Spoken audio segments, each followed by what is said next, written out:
Welcome to the League of Women Voters and City Club of Central Oregon 2022 Primary Candidate Forums, two organizations that are passionately nonpartisan. I'm Carol Leshy, President of the League of Women Voters of Deschutes County. Our candidate forums are conducted according to League of Women Voter guidelines. All candidates who have filed in their race are invited to participate. In the interest of fairness, we do not let an RSVP of regrets cancel a forum. We hope you enjoyed this forum and come away with knowledge about the issues that are so important in today's society. Democracy is not a spectator sport. Please use your voice and vote. Thank you. Good evening, and thank you for taking the time to learn more about the candidates running to represent you. My name is Kim Gammond, and I am the Executive Director at the City Club of Central Oregon. If you'd like to learn more about tonight's forum or any of our upcoming forums, please visit us at cityclubco.org. At City Club, we are working to build a conscious and civic-minded community that results in responsible civic engagement. We do this through community forums and utilizing the tools of civility to promote productive and safe conversation. You can learn more at cityclubco.org. And hi, I'm Mike Ficher with KPOV 88.9 Community Radio for the High Desert of Central Oregon. And it's my pleasure to be the moderator for the Congressional District 5 Republican Candidates Forum. United States Representative Congressional District 5 is a newly mapped district in Oregon based on the 2020 census. It includes portions of Benton, Clackamas, Deschutes, Jefferson, Lynn, Marion, and Multnomah counties. 5 Republican candidates are running for Congressional District 5. 4 will join us today. They are Laurel Roses, Madison Oatman, Jimmy Crumpacker, and Lori Chavez-DeRemer. John DiPaolo is unable to join us today. We will commence with 1-minute opening statements, followed by questions where each candidate will have 90 seconds to respond. At the end, each candidate will be offered 2 minutes for closing statements. Let's get started. The order will be random, and I will indicate to each of the candidates when we expect their response. So for opening remarks, Lori, let's begin with you. Thank you for having us here today. I'm Lori Chavez-DeRemer. I have lived in Oregon. My family and I chose to move here 22 years ago, where we've raised our kids in Oregon's 5th District, Happy Valley. I've been married 31 years to my high school sweetheart. I've raised twin girls who are now 27 years old. I was also elected mayor of Happy Valley in 2010, where I served for 8 years, making sure that we kept taxes low, put millions of dollars in reserves, built a Veterans Memorial, and really fought for the citizens of Happy Valley. Alongside of that, built a business over the last 18 years in the healthcare industry, from 5 employees to almost 150, where we serve hospitals, surgery centers, GI clinics throughout the Pacific Northwest, as well as health and wellness clinics in Clackamas and in Bend. So I'm excited to be here and answer the questions that you have before us today. We're endorsed by several several legislators throughout Oregon's 5th District, endorsed by Elise Stefanik, 3rd ranking member of the House, supported by Cliff Benz. Thank you, Lori. In Central Oregon. Thank you. Thank you. Madison, I invite you to make your opening remarks. Hi, I'm Madison Oatman. I was born in Bend, raised in Oregon, kind of lived throughout. I'm a construction worker, project manager. I do disaster restoration, work on people's homes when they have water, fire, anything disaster related happen to their home. Running for Oregon's 5th District for Congressional because I'm hoping to make changes for the younger generation, not just just to be there and earn a paycheck, so to speak. I'm tired of career politicians. I'm for term limits, making sure that we have people in office that are there to get things done and then gone. I'm tired of seeing people in there for 40 years, longer than I've been alive. I'm 30 years old, and I'm running for Oregon's 5th Congressional District. Thanks for having me. Thank you, Madison. Jimmy, your opening remarks, please. Great. Thank you guys very much for having me. It's wonderful to be here with you. I am Jimmy Crumpacker. I was born and raised in the 5th Congressional District, just outside of Portland. I went to the same public school my grandfather went to, same school that my parents met at. I then went to Georgetown University, where I studied government. I had the great honor of interning for Senator Gordon Smith. From there, I worked for 16 years on Wall Street, focusing the last 13 years on the energy markets, trying to make America energy independent. I was very proud of the work that I did there. I moved back to Oregon about 10 years ago. I've lived in Bend the last 4 years, and I'm very excited to run in the 5th Congressional District. I'm proud to say we're endorsed by Oregon Firearms Federation, Oregon Right to Life, and we've been endorsed in this district by the Oregonian. So looking forward to the conversation. Thank you. Thank you, Jimmy. And Laurel, your opening remarks, please. And Laurel, you are on mute.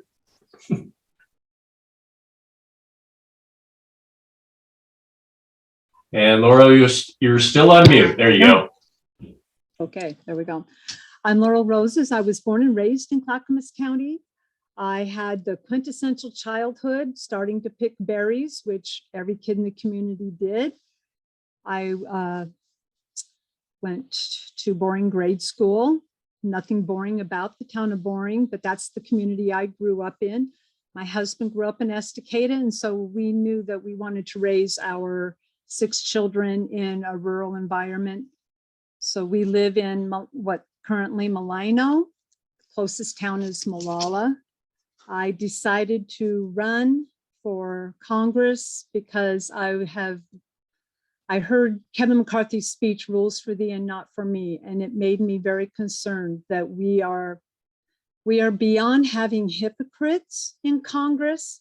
We actually are allowing a society of kind of untouchable hierarchy people, and I think that needs to stop. Thank you, Laurel. Those are the open remarks for the Congressional District 5 candidates. We will now commence with the questions. I will read the question and then ask the candidate to respond. They will have 90 seconds for their response. And again, it will be in a different order for each question. The first question is, if elected, what would be your top 3 priorities? And let's start with Madison. Thanks, Mike. Top 3 priorities for me, 1 being term limits for Congress and senators. We need to have accountability there and have new blood in the system, new ideas. 3rd would be, I'm a big proponent of my Second Amendment rights, protecting those and preserving those. I want to make sure that every American has the right to bear arms and continues to have that right. We need to preserve those rights as not only an avid hunter for me, but anybody else who wants to protect themselves and protect their home. And then thirdly, for me, is right now our free speech, and our free speech is being, attacked. They want to moderate and they want to control everything we say, whether it be on the internet, Twitter, Facebook. Government should not be involved in anything that we have to say. And those are kind of my top 3 priorities that I would want to attack if I was elected to Congress. Great. Thank you, Madison. Jimmy, same question. If elected, what would be your top 3 priorities? Well, my top priority would be dealing with the inflation crisis that we're seeing. Inflation's 8.5% right now. This is the highest number it's been since 1981. The average family of 4 is spending between $300 and $500 per month more than they did last year on food and energy prices, and that is having a detrimental effect for most Oregon families. I would want to attack the issue in the forests. Unfortunately, the federal government manages 32 million acres in Oregon. That's 53% of the state. The forest fires have gotten out of control. Last summer in Bend, we had the worst air quality index in the world. This is no longer sustainable. The federal government is directly responsible for managing the forest, and they're not doing a very good job. We also need to get the border under control. There were 2 million illegal immigrants that came across the border last year, which is the most since 1987. And unfortunately, that is unsustainable. And it doesn't appear as though it's going to stop with Mexico's socialist president, Obrador. He doesn't appear to be in control at all. And unfortunately, we need to up border security. And those are going to be my 3 priorities. Thank you. Thank you, Jimmy. Laurel, your top 3 priorities if elected. My top 3 priorities, top 1 would be immigration. There were more fentanyl deaths from the drugs that are coming across our southern border in the age group between 18 and 45 than there were COVID deaths in the last couple of years. And over 90% of the fentanyl on the streets now is coming across our very porous southern border. And way more deaths from drugs than from firearms. And yet Congress seems to just always be obsessed with violence committed by firearms. And yet way more people are dying from the unfettered flow of drugs coming across our southern border. Also education. I think it's time to turn education back to the parents. The money should follow the child, and the parents should have the power and the freedom and the choice to decide what education is going to be best for their student, their child. They know them best. They know what they need to learn and what they don't need to learn. Critical race theory, if parents don't want it, they shouldn't have to have their kids be learning that. And then 62% in a recent poll of United States citizens said that they thought that the size and scope of the federal government was way too huge. And I agree with that. The government has taken over a lot of things that belong to the states, and they need to be returned to the states. Thank you, Laurel. And Lori, if elected, what would be your top 3 priorities? So many issues to choose from, but I think what's affecting us directly today, the inflation costs, and I think energy is tied to all of that. And what we're not seeing by Biden and Pelosi and the administration today is building the Keystone Pipeline that was held up and started by President Trump, and it's been held up now. We need to immediately start building back the Keystone Pipeline. We also need to start drilling more, let those licenses happen, and not with the royalty tax that they're talking about now, because that's only going to make inflation higher. We're seeing, $5,000 a year more per family. I can't imagine what it can be like if you have to fill up your gas tank in order to do your job, and it's affecting our everyday businesses. In Happy Valley, that was important to me. Small business was important, and I don't want to see more businesses after these COVID mandates have to shut their doors because of the current policies on inflation that are coming out of Washington, D.C. Certainly the border crisis, which is going to feed into the criminal effects that we're feeling today in downtown Portland. When we have open borders and we can't fund our border patrol, you're going to see on the backs of asylum seekers, drugs be rampant by the cartels and the coyotes who are exploiting these people coming across, and hundreds of thousands of people are dying every year, including our kids. And that is going to speak to the crime crisis that we're seeing as well. And as a Congresswoman, we need to make sure we put pressure on the DOJ to prosecute these criminals right here in Oregon. Thank you, Lori. And now let's move on to some more specific questions. And again, you will have 90 seconds to respond. The first question is related to climate and environment. In what way can Congress assist Central Oregon prioritize water usage and help create laws of priority usages by human and environmental needs? And we will start with Jimmy. Yeah, no, Congress needs to take care of the forests. As I said earlier, 53% of the state of Oregon is managed by the federal government. That's 32 million acres. When you have a forest fire like we did in Southern Oregon last summer, it was almost 400,000 acres. That is the equivalent of millions of cars. In British Columbia, they had a forest fire in 2017. It was about 475,000 acres. That was the equivalent to 8 million cars being driven for a year on the roads. So as far as getting environmental protections under control in the state of Oregon, our priority number 1, 2, and 3 should be the forest. The forest fire season in Canada actually in 2017 was the equivalent to all the energy that was burned in Canada. So this should be our top priority, and we really need to get around that. As far as water usage, that is obviously another priority that we need to have, whoever's representing the 5th Congressional District. There's not enough water. We need to have better management, and that comes from the top down. So the federal government needs to prioritize our farmers, and especially during drought season, which we're experiencing, unfortunately. Thank you.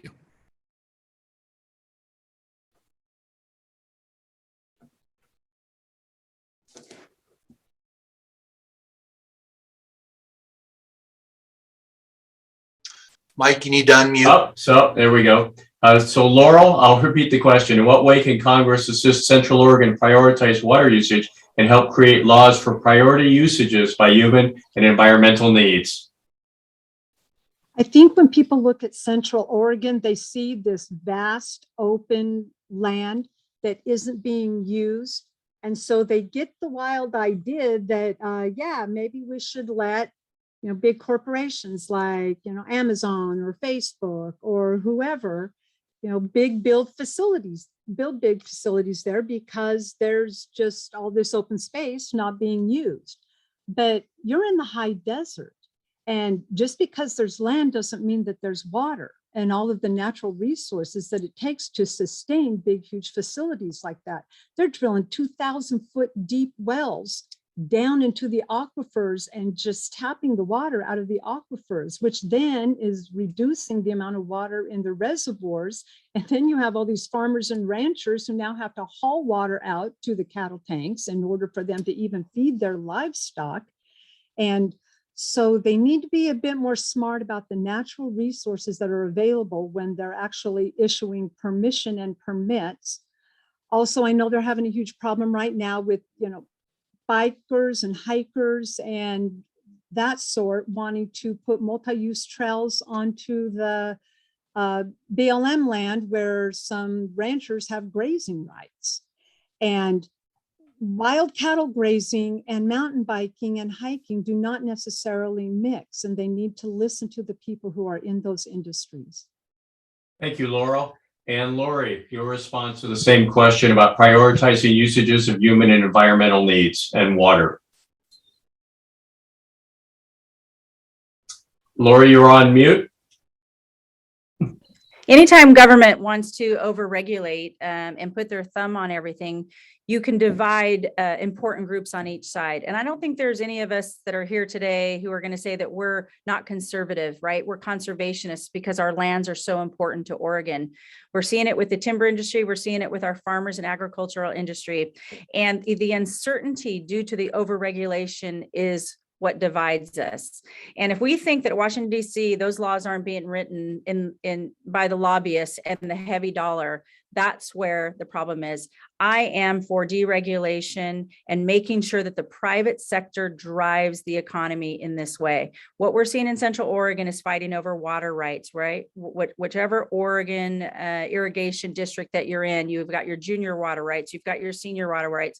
And what's happening is we know that there's not enough water to go around. And when we have to put our farmers at risk to not the seed capital of the world feeding a third of this nation, and they're having to let their land be unproductive and we can't feed our country, we've got a problem on our hands. And again, it's the overregulation that we're seeing out of the Biden administration. So if we don't get a handle on, whether we bring our timberlands from the federal to the state, are the laws going to change? And so we have to elect new leaders who recognize that the private sector are the best stewards of the land and to protect our water, to protect our timber, and get Oregon's economy back on track. Thank you, Lori. And Madison, your response to the same question, please. As far as water conservation goes, the federal government unfortunately does not need to be involved in what happens in Central Oregon. I agree with everybody here that Central Oregon and our water issues need to be managed better, but that's going to have to come from private sector or a local level government at that point. We need to elect the people who are going to deregulate. They're going to get water to our farmers and our agriculture to help grow food and corn and all that stuff, and livestock and cattle. And our farmers and our agriculture in Central Oregon are a big part of our community, and we need to be able to get them the water they need. And that just needs to be regulated a little bit better on the local level as well as state level. But as far as climate change is concerned, I'm with Lori. Private sector always needs to fuel that. We need to quit regulating so much on whether it be oil and fossil fuels, and we need to focus on letting the private sector kind of fuel our push towards cleaner energy. Somebody somewhere will always figure out a way to outdo the government in the public sector. Private sector has always outdone the public sector, and we need to get back to those roots, and that will go a long way to solving our climate issues, as well as helping with water conservation and everything in between. Thank you, Madison. We'll be changing subject matters here and touching on voting rights, redistricting, and partisanship. Are you in favor or opposed to the concept of having an independent Citizens Redistricting Commission assume responsibility for that function from the state legislature? With your response, why or why not? And we'll start with Laurel.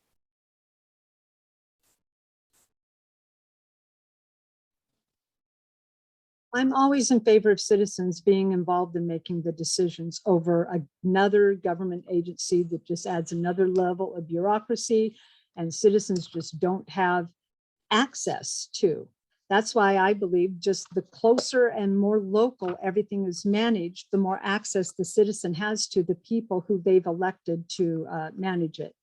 So I would say equal number of Republicans and Democrats should come together. And we thought at one point that we had arrived at that when we realized that we were going to get a 6th congressional district, and promises were made and promises were broken. And Republicans had no say in how the redistricting was done in the end. And so we're left with, with the district boundaries that we have, which all lean heavily Democrat except one. And so if a bipartisan equal group of citizens had to do it, I mean, what would be wrong with putting all of the information into a computer and just letting just the matrix take over and decide where the lines are based on population, not based on party politics at all. And then we deal with that. But I am in favor of citizen involvement at as much of a local level as humanly possible. So yes. Thank you, Laurel. And Lori, your response to the same question regarding the redistricting commission. Power and control, it makes it very difficult for people to want to give up those things if they're the ones in power. And in Oregon for the last 40 years, we know that the Democrats have been in power. An independent commission, I think, would benefit Oregon for the nonpartisanship, the bipartisanship. Independent commission would be a benefit to the state of Oregon for all the reasons that I just mentioned, the power control. Again, when you do that, though, we're going to have to watch that. What Laurel just mentioned something about a computer. I'd be somewhat concerned on the software side of it, as we can see that can be manipulated as well. So that independent commission being formed, I believe would have to keep some close eyes on that as well to see who's being selected on both sides. Okay, thank you. Madison, your response to the same question. Are you in favor or opposed to the concept of having an independent Citizens Redistricting Commission assume responsibility for that function from the state legislature?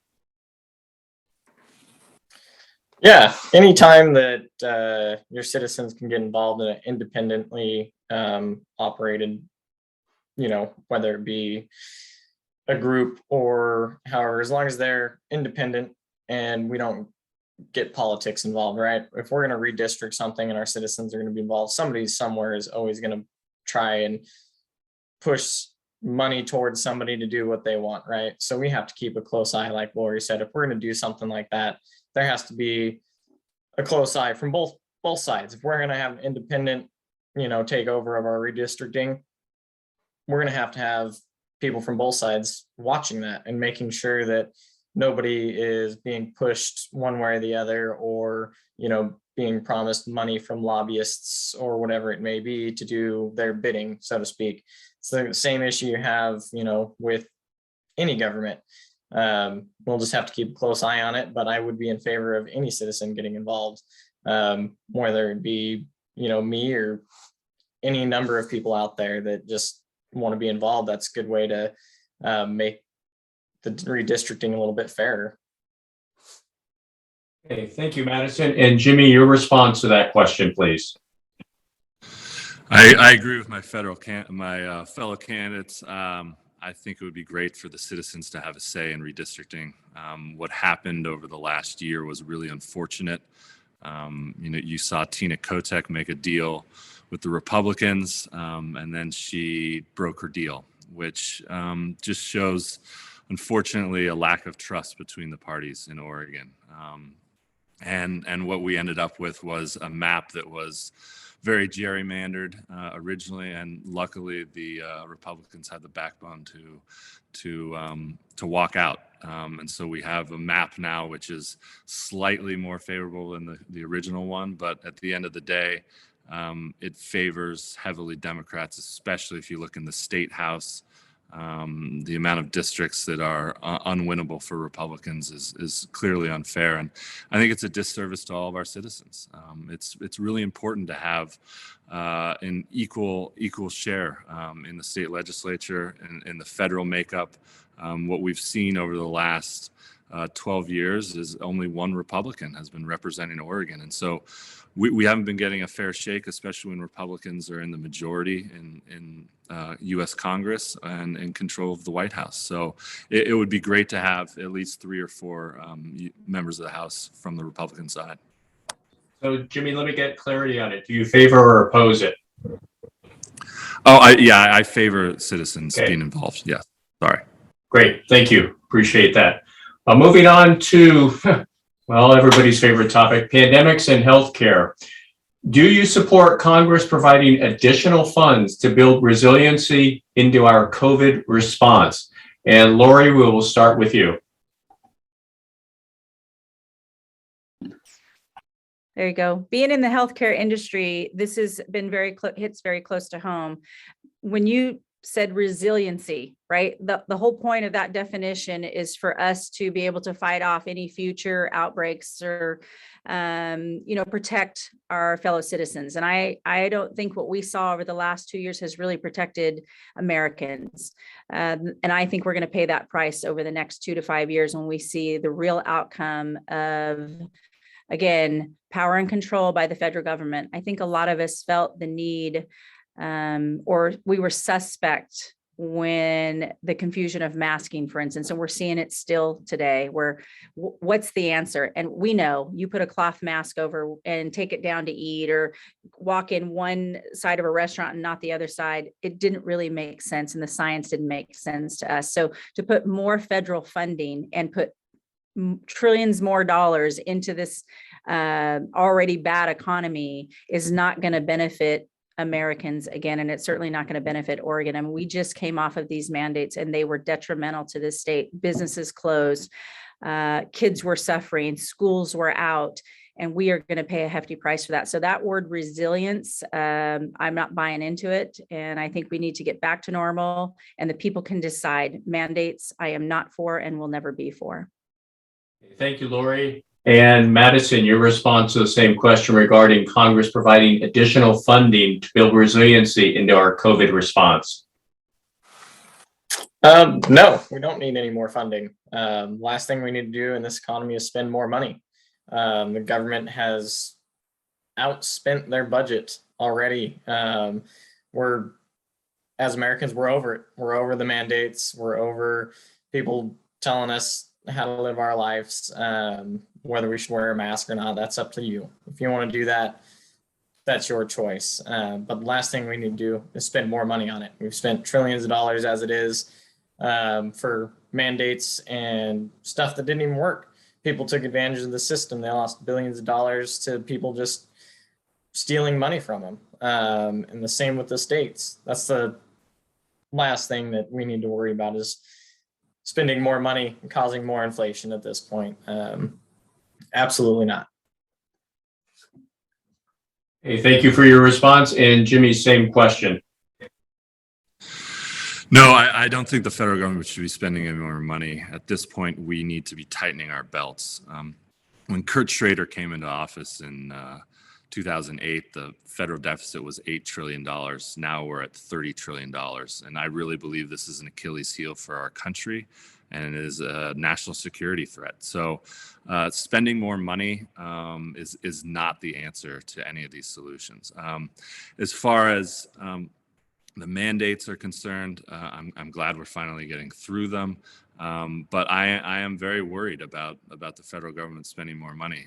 We've seen numerous occasions where the PPP money was taken advantage of by people. There have been cases of people starting fake companies and going out and bilking the federal government. Unfortunately, that's happened all across the country and is really sad to see. Luckily, federal prosecutors are catching up with a lot of these people, but I think when we look back at this is going to be perhaps one of the largest frauds in American history, which is really sad to see that people were taking advantage of a government program that had good intentions behind it, because people were really suffering in 2020 and they needed the federal help to get back on their feet and to get their businesses back in order. So thank you. Thank you. And Laurel, your response to the same question regarding additional funding to build resiliency into our COVID response. Right now, our national debt is 124% above what our GDP is. So the federal government adding to our national debt for anything at this point is unacceptable and unsustainable. I think that's why the recent poll said that 62% of American citizens just think the size and the scope and the overreach of the federal government is one of the hugest problems they see in not being able to recover from COVID, or probably a lot of other things too, as we try to recover. Just printing money out of thin air and throwing it at a problem only puts us in more debt. Right now, every man, woman, and child in America owes $93,000 in national debt.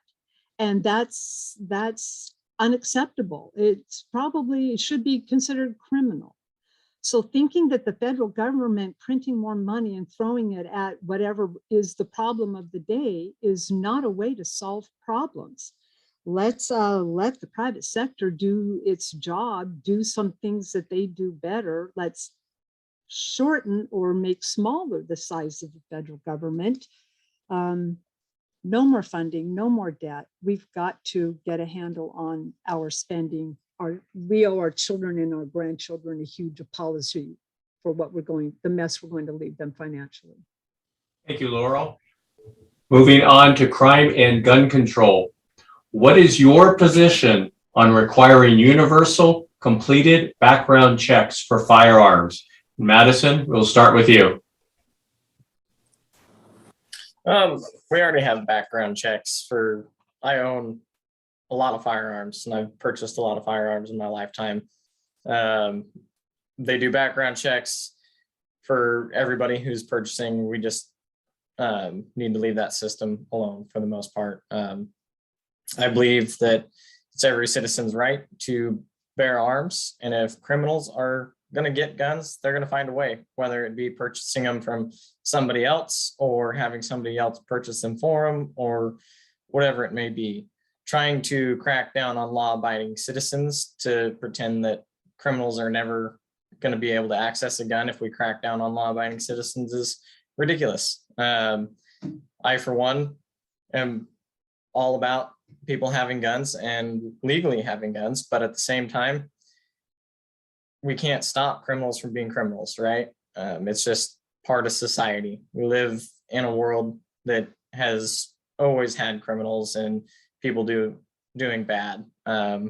We need to, unfortunately, live with that. Also, funding our police as well. We need to have a strong police force. We need to fund them. We need to stand behind them. That will go a long way in curbing criminal activity. Right now, you see in Portland and a lot of the other Democratic run cities that are defunding their police, their crime rate has skyrocketed because of that.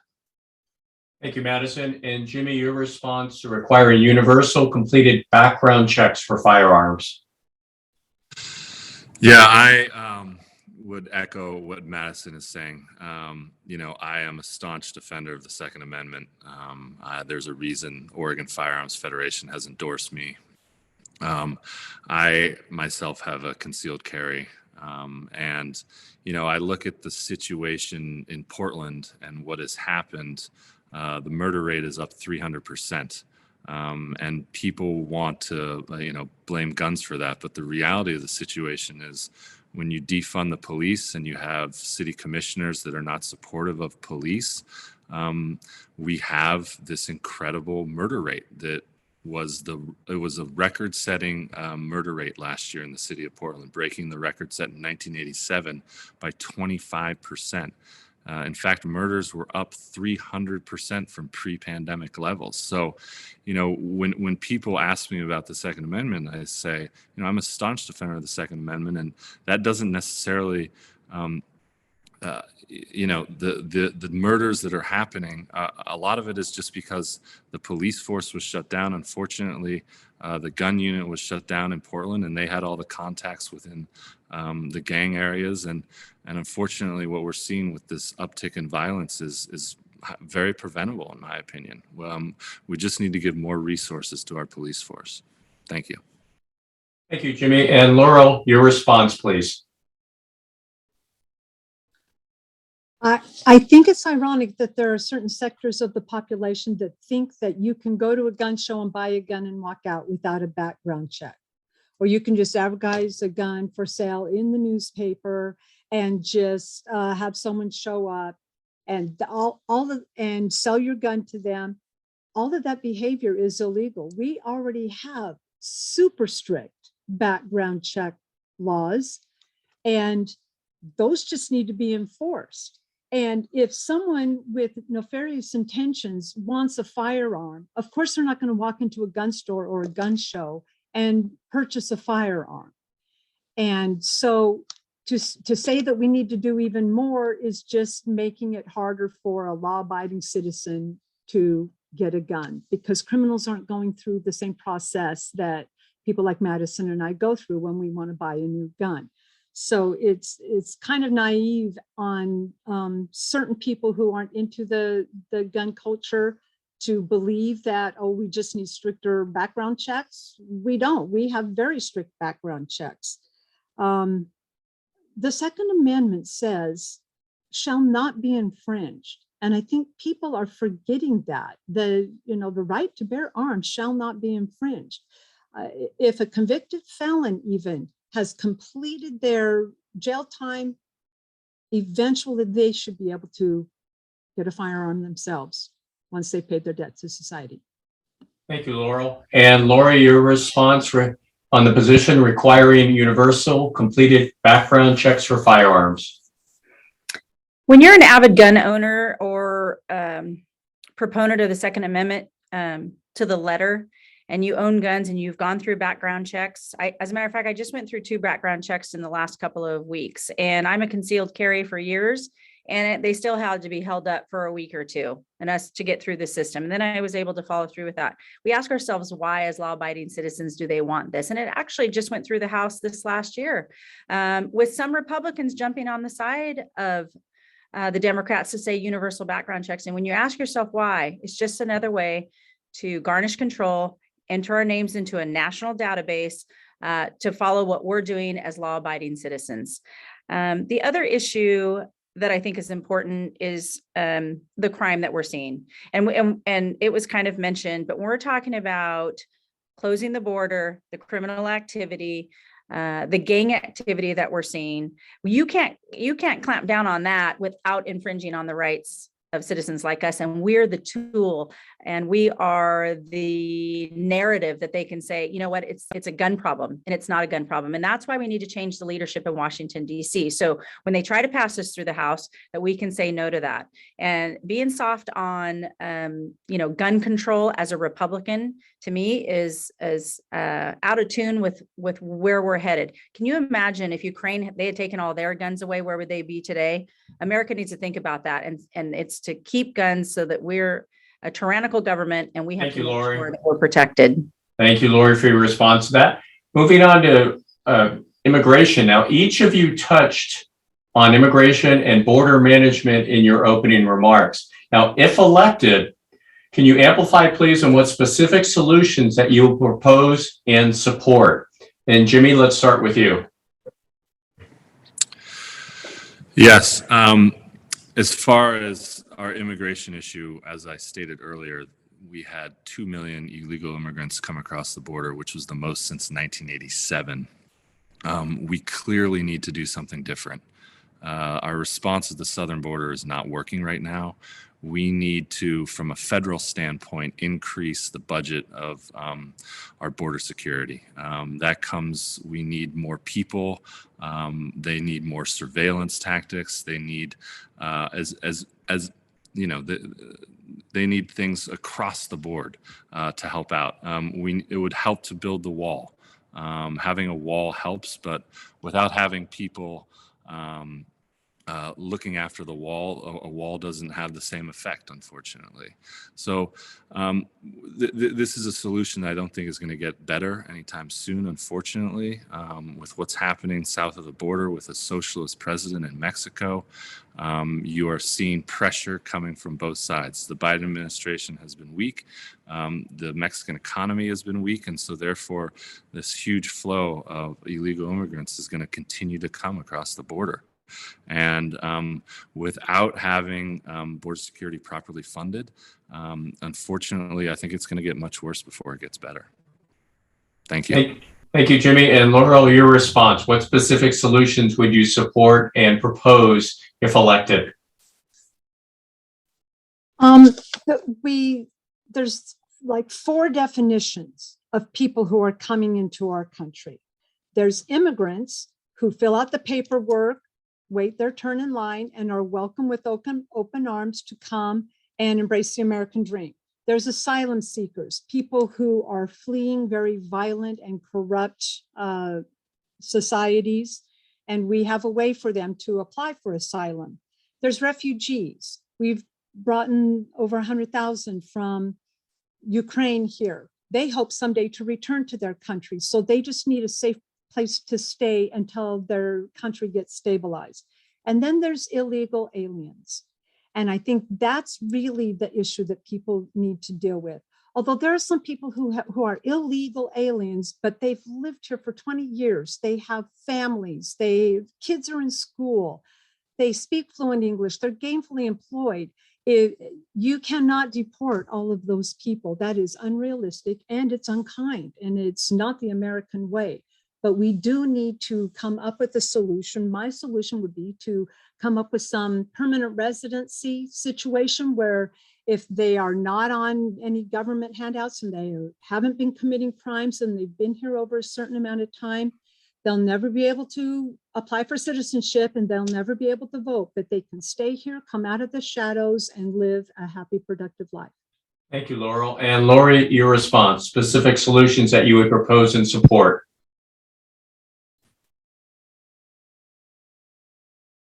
You're on mute, Lori. I am Hispanic. My grandmother's family came over from Mexico to have that better life and really live the American dream, and they pass that on. And I would think there's a lot of immigrants who've come from a lot of countries who want to come to this country legally. Illegally, we have to shut that southern border, and we have to protect our borders as a sovereign nation.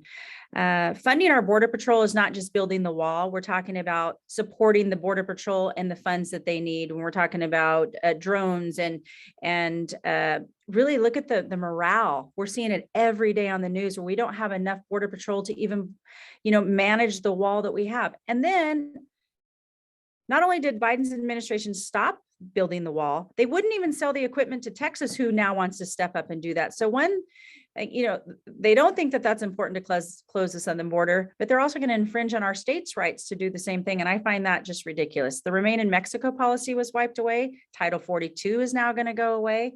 And when they want to come to this country legally, we have to make sure that we repeal that unaccompanied minor provision, because what we're seeing is these coyotes taking these young kids and exploiting them, raping them, murdering them. That is not how we do this in America. We need to e-verify. We need to make sure, are they here for work? What are we doing? And when we talk about living in the shadows here, the 11 million Hispanics that are here now, amnesty is not one way to go. We have to get on a fast track to get them into this country, but amnesty is not the way to do that. Thank you, Lori. And Madison, your response, specific solutions that you would propose and support regarding immigration and border management. I think everybody here kind of has the same ideas, right? We need to fully fund our border patrol and our border agents. We need to give them the tools to be able to do their job. We have too many illegals coming over the southern border right now. So that's one policy I would support, is funding border patrol. The second is finishing the wall. It doesn't, like Jamie said, it doesn't always keep everybody out, but at the same time, it helps. And then immigration is a big one. We have ways people immigrate all the time, and legally, but we do need to make that a little bit easier and faster. It could take years for somebody to gain citizenship here. There's got to be something that we can do to speed that process up a little bit, but just letting people come over here whenever they want, cross the border, or fly them in from other countries and just say, okay, you live here now, and put them on a plane and ship them across the country to wherever. That's not the way to do it. We're going to end up with too many people in this country that we don't know anything about if we're just letting them come in. So we need to crack down on the illegals coming in. We need to fund our border security and our border patrol. It's also a national security issue as well, if we're just letting people come across the border, because we have no idea what their intentions are if we don't fulfill our duty as protecting the United States' border. Thank you, Madison. Each of you has touched on money, so I think this next question should be quite appropriate. 59 members of Congress have violated a law designed to stop insider trading and prevent conflicts of interest. Should members of Congress be prohibited from trading stocks while they are in office? And Laurel, let's start with you for your response to that. It doesn't take 90 seconds to say yes. Okay. This is what I was talking about in my opening statement, the rules for thee and not for me. If I did that, if Jimmy did that, if Lori or Madison did that, there would be severe consequences. We'd either be in jail, we'd be on probation, we would, have huge fines. And yet there's a lot of members of Congress who are way behind in their taxes and who are doing nefarious things with their stock trading and investments and starting charitable organizations so that people can donate to them instead, and then paying themselves a huge salary out of that. All of that is unacceptable. And I think all of that is probably why every one of us on this panel and Dr. John are running for Congress. We want to stop that. That has got to stop. We need to return the people's house to the people, and we need to have term limits so that people don't even get sucked into that. You shouldn't be in the House of Representatives for more than 8 years. And when you are, that's when you kind of start thinking, okay, I could be lining my pockets while I'm here, and I could be making some alliances that could really financially benefit me. And when you start thinking that way, it's time for you to go home and to live among the people who you just spent 8 years passing laws that affect them, and live under those same laws. Thank you, Laurel. And Lori, your response to the same question, please. The American people expect their representatives to live like they do, and they don't like the corruption that they see in Washington, D.C. You know, as mayor, even though I was a volunteer, I had to disclose every bit of where my income came from because I was going to be making decisions for the people of Happy Valley. And if I had any interests, land interests, rental interests, where my income came from, I had to disclose that because the people expected me to be honest with their tax dollars and not to have any kickbacks, right? And what we're seeing in Congress today, if you're trading stocks and you have any insider information about any decisions that are going to be moving forward, it only makes sense to the American people that you can game the system. And that's the frustration that I recognize. And so absolutely, I can understand that and would be opposed to any congresswoman trading stocks that benefit or line any pockets whatsoever with insider information. Thank you, Lori. And Madison, your response to the same question, please. Yeah, I don't like it. You know, when you're in office or you get to see the laws first or the bills that are going to pass, and if it affects a certain company or certain, you know, whether it be energy sector or any other sector, and you get to kind of see those bills before the American people do, and you get to go in there and say, oh, I want to purchase stock because this bill is going to pass and that stock's going to go up. We need to get rid of that. The insider trading it's got to stop. If I can't do it as a citizen, why should you be able to do that if you're in Congress or in the Senate?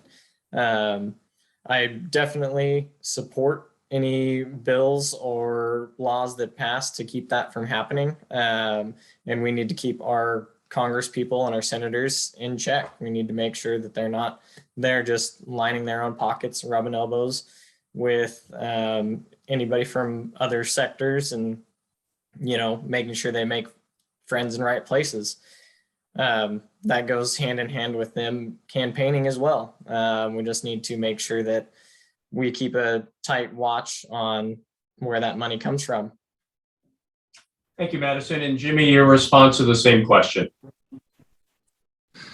I would echo everyone else's response. I think that it's really unfortunate that members of Congress have gotten extremely wealthy through insider knowledge. If you saw what happened during the pandemic, unfortunately, a lot of members of Congress had information that was not publicly available, and then they were trading stocks ahead of that.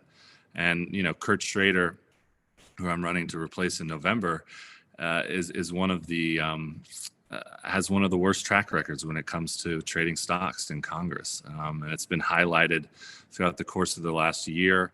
And unfortunately, he's gotten in trouble, not only with late filings, but he has been incredibly active in the stock market. And that's just wrong, because you are privileged to certain information when you're in Congress. Whether you're in committee meetings or meetings held behind closed doors about national security, you have privileged information. So I think it's just wrong that members of Congress go back to Washington, make it a career, and out of that career become extremely wealthy. That needs to stop, and it needs to stop now. Thank you, Jimmy. We do have time for one more question before we invite the candidates to offer their closing remarks. Question is regarding economic inequality, homelessness. What is the best way to reduce economic inequality? And Laurel, we'll start with you.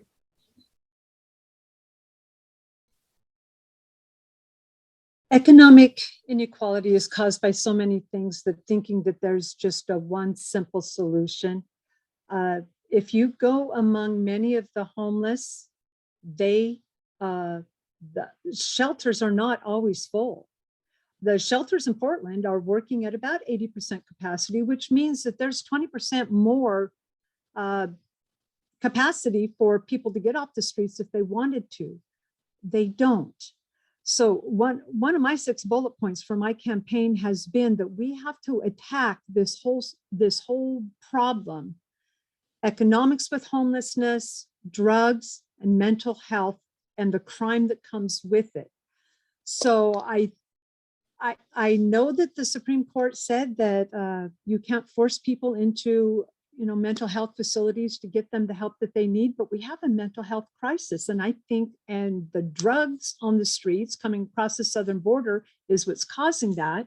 And then that in turn is what's causing this economic inequality, because there's certain people who are economically unequal, but they are spending their money on things that are destroying their lives, which then destroys their children's lives.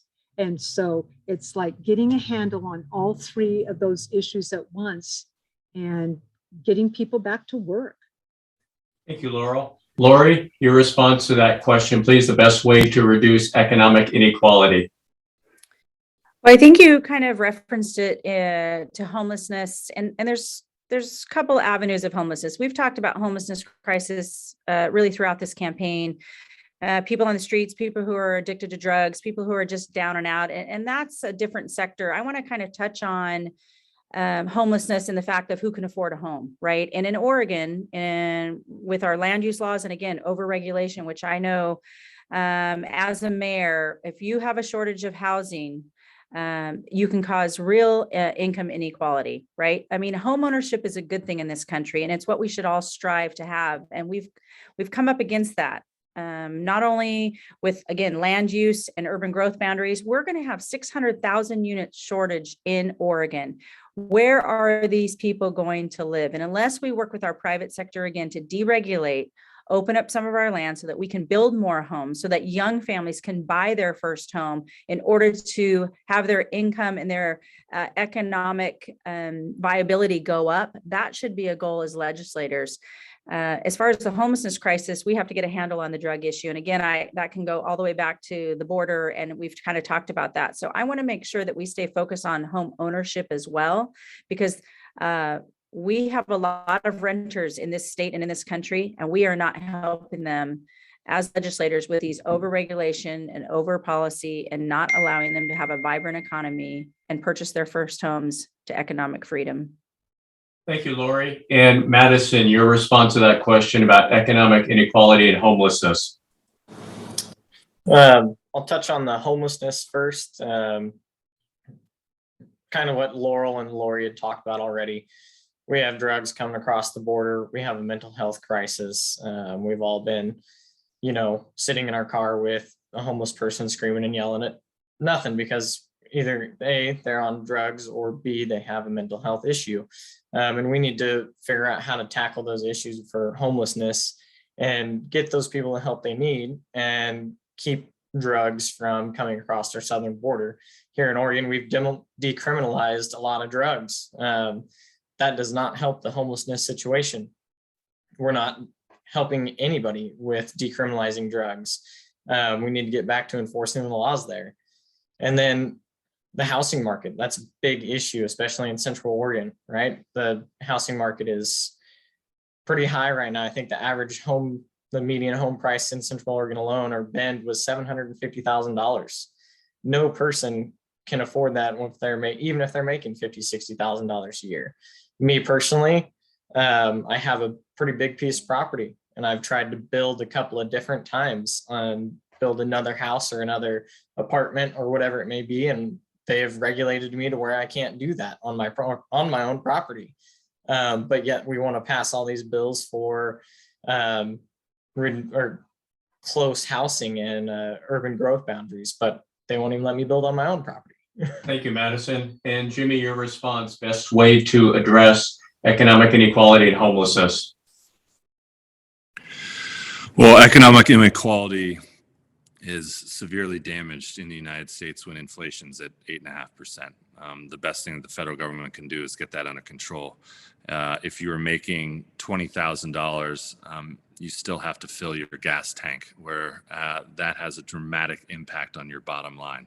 Same with food prices. When you have to make the choice between food and gas and rent, that is a position that nobody should be in. And unfortunately, with the way the federal government has been spending money, a lot of people are in that have to make that difficult decision right now. With our homeless situation in Oregon, it's devastating. We now have a homeless industrial complex where we are spending millions and millions of dollars, and it doesn't appear as though there's enough accountability. I look at a city like San Francisco, and I get very worried about their response. They've actually gone from spending 100 million to 460 million on homelessness over the last 5 or 6 years, and the problem has actually gotten worse. You need to have accountability for the people that are trying to help the homeless out. Unfortunately, it appears as though we are too relaxed when it comes to drug use. And obviously, Oregon is last in mental health care spending. And those things combine to be incredibly detrimental. And it's inhumane the way that our homeless are treated. And it's truly sad. Thank you, Jimmy, for your response, and thanks to all the candidates for their responses to the questions. We will now have closing remarks. Each of the candidates will have 2 minutes to offer their closing remarks. And Jimmy, we will start with you. Hold on, I'm muted. Sorry. Thank you very much. This has been a great forum. It's always fun to share ideas and see my fellow candidates. You know, we're dealing with a lot of major issues right now. I look at immigration at 35-year highs, the highest it's been since 1987, with illegal immigrants coming across our southern border. That is something that needs to be controlled by the federal government. I look at inflation at the highest level it's been at since 1981. Inflation levels at this level, with unemployment below 4%, basically guarantees we're going to be heading into a recession. I am very worried over the next 1 to 2 years what is going to happen to the U.S. economy, and the federal government is directly responsible for that. I'm extremely worried with our forest management. Unfortunately, the last 30 years, the federal government has done an incredibly poor job managing our forests. We need our federal delegation to get their hands around that. We cannot allow 1 million acres to burn every year. It's dangerous for our citizens, for breathing in the air. It's really awful for tourism in the summer season. So there are major issues. And as a 7th generation Oregonian, I have to stay and fight. I don't have the option to move to Idaho. I have to stay here for as long as it takes. And I believe my background in energy can be a huge asset to Oregon. I'm very proud to have been endorsed by Oregon Right to Life. I'm the only candidate in this in the 5th Congressional that has been endorsed by them. I'm very proud of being endorsed by Oregon Firearms Federation, because I am a strong proponent of the Second Amendment. I'm very proud of being endorsed by the Oregonian. So this has been a great discussion, and thank you very much for your time. Thank you, Jimmy. And Laurel, 2 minutes for your closing remarks, please. As your next Congresswoman from Oregon, I think that it is possible to go to Washington, D.C. and find Democrats and Republicans alike that will agree on certain issues. And that's where you start to build coalitions, and you start finding things that you have in common. That's the way to resolve most conflicts. I think that both parties have got to admit that we cannot continue what's going on the southern border for very much longer. It's expensive, it's unsustainable, and it's causing a lot of devastation in our country. I think that's Democrats and Republicans alike, maybe behind closed doors, will have to admit that that is an issue. Education. I think that every parent in America wants the very best possible education for their child. I just feel like the parents are the most qualified people to make that decision. And I would like to give that power to the parents. Even rural communities. We moved out to a rural community. We lived in Southeast Portland for 7 years, and we had to get our kids out of there. But now there's crime and homelessness, and those same problems that used to just be urban and rural problems are now in our small towns and in our rural communities. And so it's just kind of filtering out. All of society is now being affected by that. We need to lower taxes. People work really, really hard for their money, and especially with inflation, the more of their hard-earned money that they can keep in their own pockets to provide for themselves and their family, the better. government has got to do a better job of managing the money that they already have. And trust me, they already have enough. They just need to be more efficient. We could do away with entire government agencies and save ourselves billions of dollars. So reducing the size of the federal government and giving power back to the people is my main goal as your next Congresswoman. Thank you. Thank you, Laurel. And Madison, your closing remarks, please. Well, Mike, thanks for having us. This has been a great experience for me. And as far as Congress goes, we can all talk about the subjects over and over again, whether it be the southern border, immigration, inflation, our economic stability right now, Second Amendment rights, all those things that I'm for. I'm also for keeping the government out of my life, right? I'm all about my individual freedoms that were given to me by God. The government had nothing to do with that.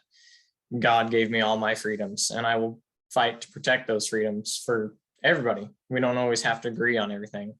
We know that. The fact is that we have to come to an understanding that there are certain things that we're never going to agree on with certain people, but we're all free to have our opinions. And that's what I'm here to fight for, is not just my own opinions, but other people's opinions, whether I agree with them or not.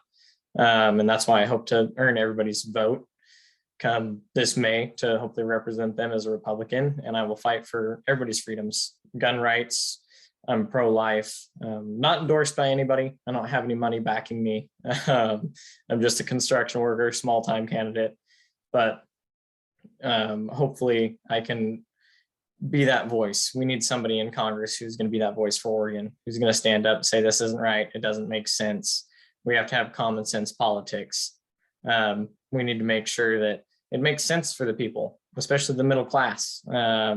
Lower taxes, closing our southern border, making it easier for people to open small businesses, getting rid of some of that red tape and that government overreach is going to be key in the next coming years for our country, and getting our economy back on track.